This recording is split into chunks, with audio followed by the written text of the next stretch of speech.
Hi, people. I'm a licensed professional counselor, and today is an interesting case. I'm going to be talking about my mental health analysis of the Morgan Geyser case.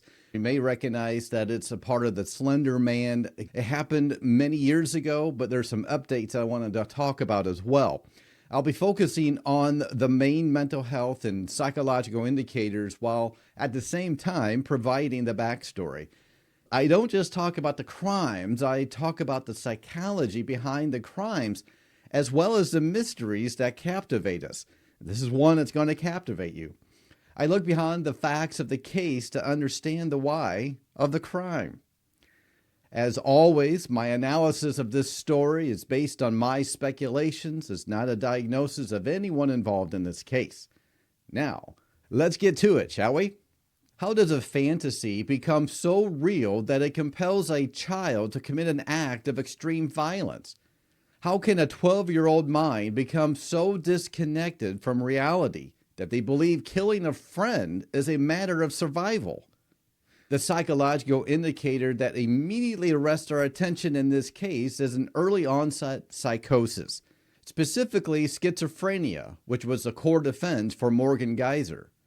This is a mental health state where the mind struggles to distinguish between what is real and what is imagined, a crucial breakdown in cognitive and perceptual functioning.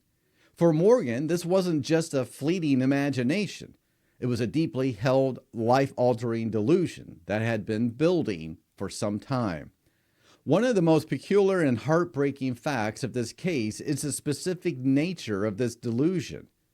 The fictional online horror character, Slender Man, Morgan genuinely believed that Slender Man was real and that he had the power to harm her and her family if she did not appease him. This belief system provided the twisted justification for the crime. It wasn't a crime of anger, jealousy, or a typical adolescent malice. It was a desperate, psychotic act rooted in perceived necessity and profound fear. Forensic psychologists who evaluated Morgan noted her initial resistance to acknowledging her delusions, but evidence pointed to her exhibiting signs of mental illness, including hallucinations and disorganized thinking, years before the 2014 attack. This is the psychological foundation of the tragedy, the why of the crime, if you will. It speaks to the terrifying internal world of a person experiencing untreated psychosis, where fear becomes an absolute, undeniable reality. The act was planned on May 31st, 2014, when Morgan and her friend lured their classmate Payton into a Wisconsin park after a sleepover to celebrate Morgan's birthday. Morgan carried out the stabbing, inflicting 19 wounds, while Anissa reportedly encouraged her. Their immediate plan was to travel hundreds of miles north to the Nicolet National Forest, where they believed Slender Man's mansion was located, a clear indication of how completely their lives were governed by this pervasive shared fantasy. The fact that the victim survived, barely, is a miracle, but the psychological impact on all three girls is what we must continue to examine. The next compelling psychological angle is the fascinating and complex dynamic of shared delusional disorder, where primarily Morgan's. This disorder is characterized by a delusion transferring from one individual, the primary or inductor, likely Morgan, to another, the secondary or induced, Anissa. The question for Anissa's psychology became, was she merely influenced by an imaginative friend, or did she genuinely internalize the delusion as her own reality? Testimony during the trials indicated that Anissa struggled with the decision to commit the violence, but ultimately embraced the belief, needing to prove the skeptics wrong and demonstrate her worthiness to Slender Man. This suggests a complex interplay of personal vulnerability, a deep need for acceptance, and the pervasive power of Morgan's seemingly absolute conviction. This psychological motivation, therefore, appears to be less about a break from reality and more about a desperate need for belonging and validation within the context of her friend's powerful delusion. This shared belief provided a powerful, destructive bond between the two girls, essentially creating a pathological private world where the laws of reality were suspended.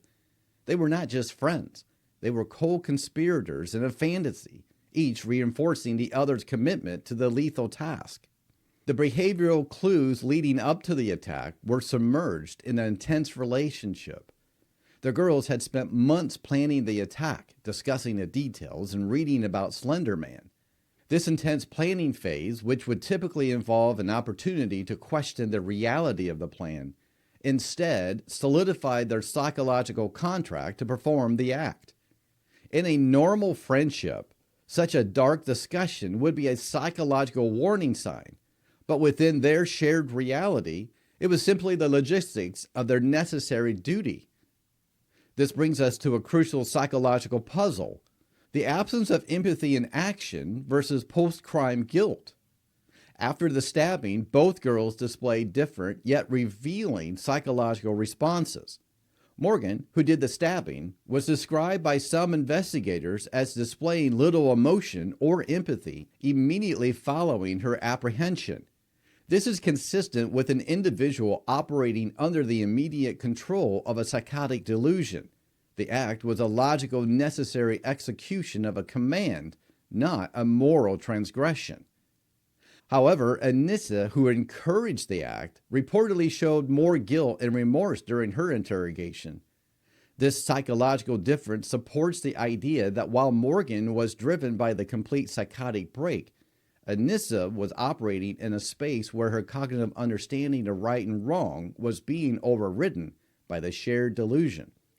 She later expressed a realization that she had been duped, suggesting her underlying morality was intact, but her judgment was severely compromised by the shared psychotic framework. This distinction is key to understanding the differing diagnosis and legal outcomes for the two girls. Let's go a little deeper into Morgan's specific psychological profile and the long-term struggle with schizophrenia. Morgan was ultimately found not guilty by reason of mental disease or defect and committed to a psychiatric facility for up to 40 years. The diagnostic journey was complex, but the consensus was that she suffered from a psychotic spectrum disorder, with symptoms pointing toward early onset schizophrenia. This is an exceptionally rare and challenging diagnosis in a pre-adolescence, and it profoundly shaped the court's view of her culpability. In court, it was revealed that Morgan's hallucinations were vivid and pervasive, which suggests a broader vulnerability to delusional thinking. The terrifying psychological angle here is the commanding nature of the delusions. Morgan wasn't just seeing Slender Man. She believed he was an evil force demanding a sacrifice, a motive far more powerful than any rational argument. This psychological state completely bypasses the moral compass and turns fear into a mandate for violence. There were also later reports suggesting Morgan may have experienced childhood trauma, including alleged abuse, which adds another layer to her psychological background. While not a direct cause of schizophrenia, early life trauma can be a powerful stressor that influences the onset, severity, and presentation of mental illness. It can predispose a person to external locus of control, where they feel powerless and look to external forces, even fictional ones, for protection or direction. If a child feels perpetually unsafe in the real world, the structure and commands of the delusion, no matter how horrific, can offer a perverse sense of control or meaning. This psychological insight provides a richer, more nuanced explanation for the profound power that the Slender Man myth held over her. It wasn't just a game. It was a matter of life and death, as dictated by her deeply fractured internal reality. The most recent update on Morgan Geyser provides a new, significant psychological lens through which to view her case: the challenge of conditional release and treatment compliance. After spending nearly 7 years committed to the Winnebago Mental Health Institute, a judge ordered her conditional release into a group home in 2025, a decision based on the testimony of mental health experts who had stated she had made significant progress. This progress included a reduction in her psychotic symptoms and a more stable mental state, suggesting a successful response to years of individualized treatment. In November 2025, Morgan, now 23, went missing from her group home after cutting off her Department of Corrections monitoring bracelet. This sudden act of self-removal from supervision introduces a critical psychological and behavioral question. What causes an individual to abandon a painstakingly achieved path to freedom? This behavior can be analyzed through a psychological perspective. First, the stress of re-entry into a community, even a highly structured one like a group home, can be overwhelming.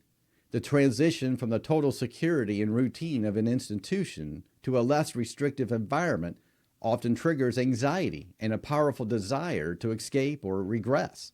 She spent her entire adolescence and early adulthood within the mental health facility.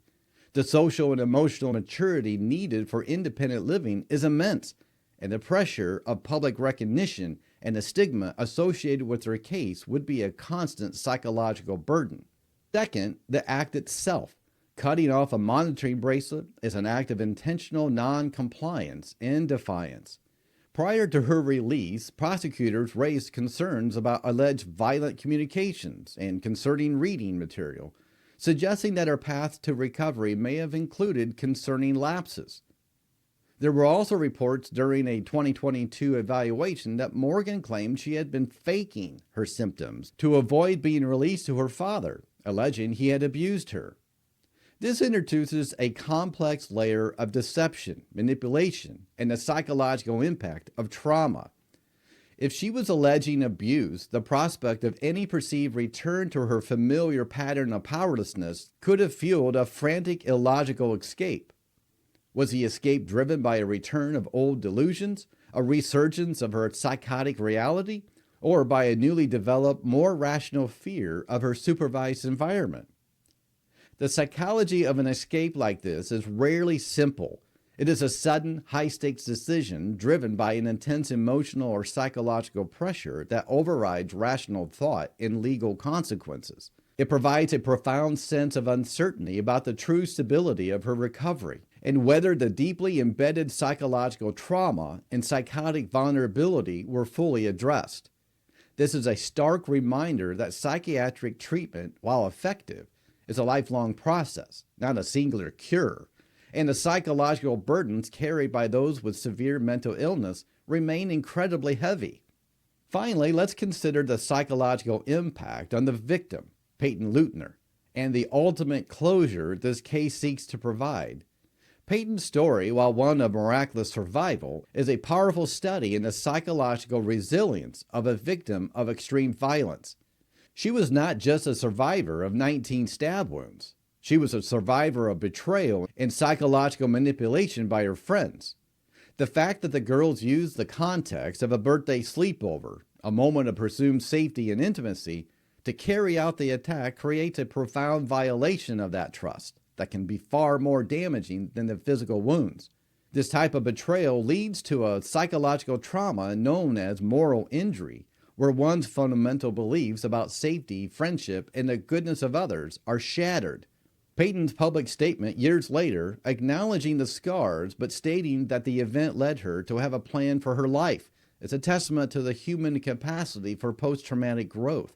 Her psychological journey is about reclaiming her narrative and identity from the crime, a critical and difficult step in the long-term trauma recovery.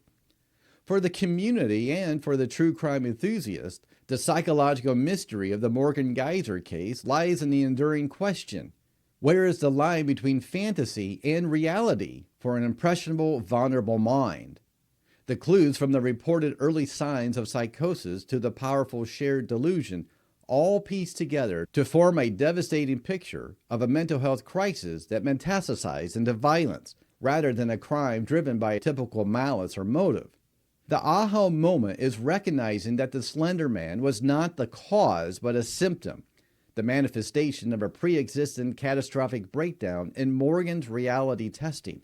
The true motive was not to kill for pleasure, but to save her own life from the terrifying demons of her internal world, an act of self-preservation that required the ultimate sacrifice from another person.